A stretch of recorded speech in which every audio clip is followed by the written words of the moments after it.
ভাস্তিকে একটু সম্মান করা হবে। ভাস্তি যেহেতু নাচ কম্পিটিশন করতেছে, বলো। Thank you uncle. ওকে, অনেকটা এগিয়ে যাও, অনেক ভালো ভালো ড্যান্স করো, আগামীতে বড় বড় স্টেজে নাচতে হবে।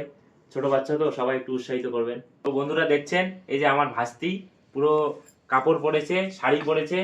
এনার একটা রিলস দিয়ে দেবো এই ভিডিওর সাথে। রিলসটা বানাইলো, এই জন্য শাড়িটা পরেছে। সবাই এনাকে সাপোর্ট করবেন। কথা হচ্ছে উজ্জ্বলদার গানে একটা রিলস বানাইলো, রিলসটা দিয়ে দেবো ভিডিওতে। তো সবাই ভিডিওটা দেখবা, কেমন লাগলো না লাগলো জানাবা। ছাড়া থাকা যন্ত্রণা তোরে আমায় আর রেখো না, বাঁচতে চাই তোমারই সাথে, এসো কাছে মনের ঘরে। ড্যান্স কমপ্লিট, এখন ফটোশুট চলছে। বলো কেমন লাগছে তোমার ফটোশুট করে? ভালো। শাড়ি পরে কেমন লাগছে? ভালো। সবাইকে লাইক করতে বলো ভিডিওতে। লাইক সাবস্ক্রাইব টুইটার করে দিও।